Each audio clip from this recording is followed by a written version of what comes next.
folks, just so you know, I am going to be all over the place in this video. You're fair warning. If you like a nice, neat, orderly video, this isn't for you, folks.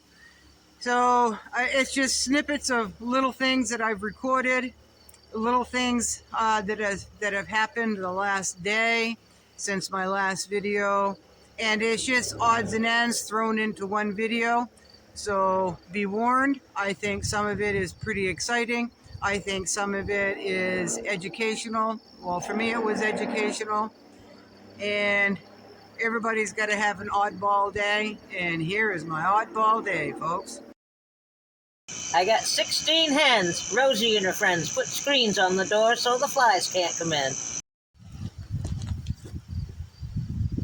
Hey folks, welcome back. This is going to be a really short video. Excuse my appearance, but I don't look any different than I normally do.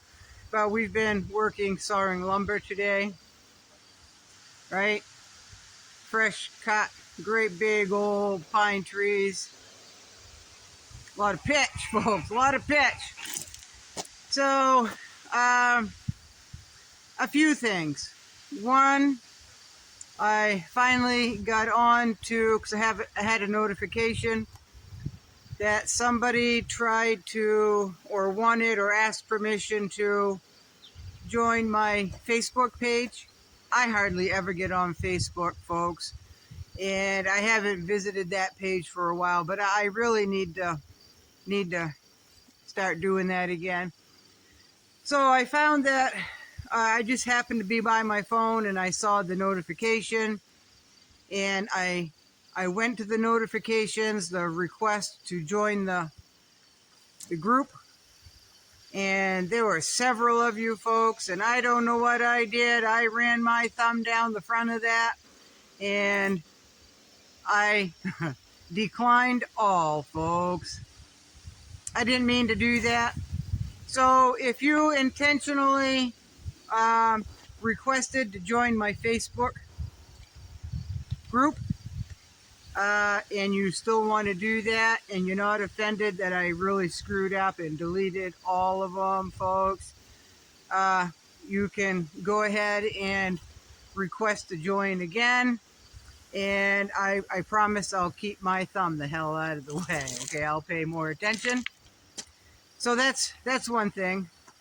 The second thing is, yesterday, right over there, I had a bear standing up in the, I call it the meadow grass. And the meadow grass, I'm 5'6". Well, if you ask my twin sister, I'm 5 3/4, right? And that meadow grass is up to my armpits. And a bear was watching me out right here where I am. I was trying to figure out what I was going to do with this stuff at the end of my driveway, and it was standing up watching me, and from it, probably its chest up was above the grass. So it was definitely an adult. It wasn't a monster, but it wasn't a baby or even last year's. The ears were out this way and not up this way, so I know it was an adult, and maybe 200, 300 pounds. We've got some monster bears in here, folks, so they're a lot bigger than that. So the bear, oh, right there is my chokecherry tree. I cleared out all in through here so I could get a better view of the bog. I do that every 2 or 3 years. And I was brush cutting away, and before I realized I even knew I had chokecherries back there, folks. Right? So I saved 5 of them. They're in a clump, and they're almost ready to pick. Not yet, not yet.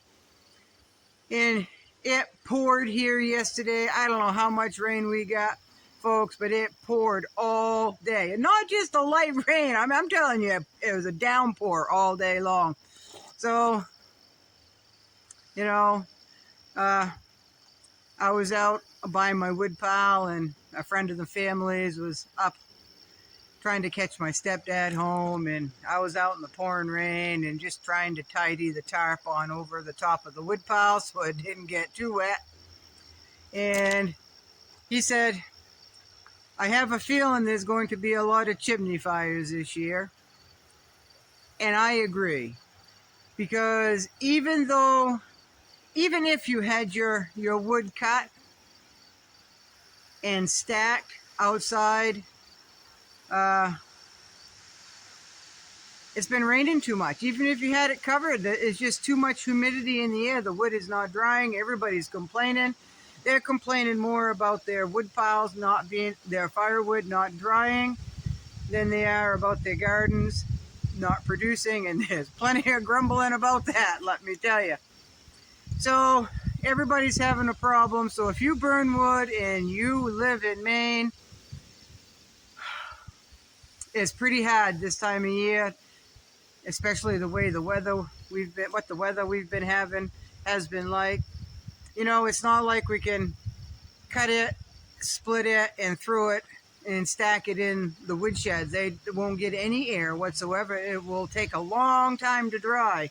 So it's got to be out in the open where the sun can get at it, where the wind can get at it, in order for it to dry. And you can't cover the whole thing either, folks. You gotta let that move around and let that air and that moisture out and the air in. So you can cover the very top of it, but if you get a wind, folks, or you get driving rain and wind, it's gonna get the whole wood pile wet anyway. So what do you do? What do you do, folks? So if you burn wood and you're in this type of climate we've been having this year, rain, just be very careful not to let creosote build up, burn your chimney out, burn your pipes out. It probably wouldn't hurt to do that every other day. Really get a thermometer, a stovepipe temperature gauge thing. I think it's got to be 18 inches above the top of your stove on the pipe, and let that baby get up to 550 degrees for 15-20 minutes, an hour if you can, but make sure you stand right there.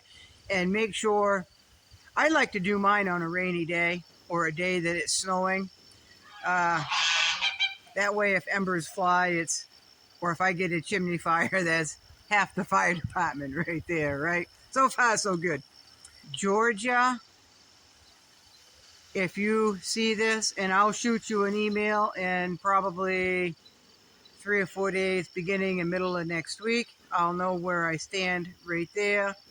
But if you're still interested in ducks, I've got more than I need. All right. So baby ducks, there's some that are almost the size of my chickens already, and then I've got some that are newborn. So I've got all sizes here. I cannot let my adults go. They're my breeders or my meat for this year, but I know you understand that. But if you still want some baby ducks, Muscovies, shoot me an email, please. All right. And if you don't see this until later, check your email, because I've reached out to you. All right. But I will treat you right. I promise. I promise. So no rain today. We've had a little bit of sun, a lot of cloud, and it was breezy, so it helped dry things out just a little bit, folks, just a little bit, but that's okay. I had one grape vine that I put in probably 2 months ago because of all the rain, and that was in a lower spot than I really probably should have put it. I pulled that grapevine up because it just didn't produce. The other one is doing very, very well. The one that I lost was a Himrod, and I really like Himrod seedless grapes. So I will make sure I get another one next spring, or maybe this fall if everybody's out or no one's selling them right now. It's just a bad time of year anyway to transplant grapes. So spring or fall, I'll find another one, and I'll throw that right in the ground. I've got, I think, 5 or 6 different types of grapes. I take the cuttings and I root them, and then I plant them in another area. So I really like my grapes, folks. I really do. Seedless are so much better to work with. It just is. But I don't mind the seeds. I've got some seeded grapes. So anyway, I'm just rambling. I think I covered everything. The ducks, the chicken mama, the rain, the bear, the choke cherries. I mentioned rain, right?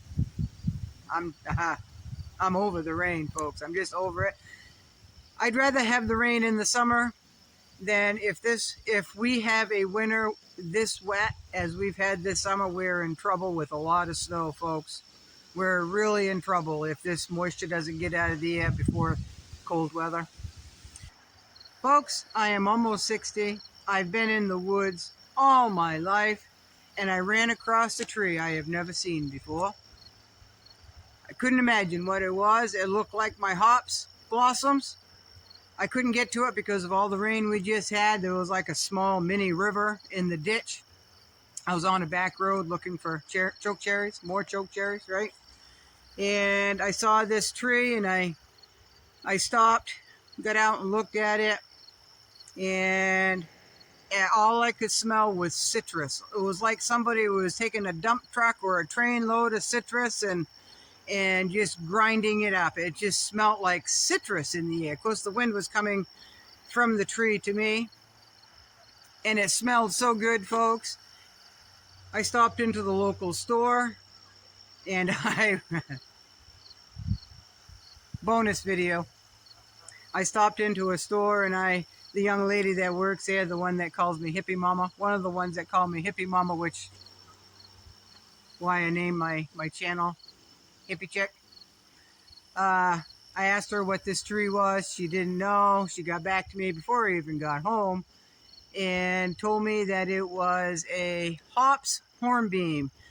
Well, maybe you can tell me or ask me how the hell I didn't know what that tree was, being a country girl, spending all this time in the woods, but I didn't know what it was, folks. Now I do, and it's a pretty cool tree.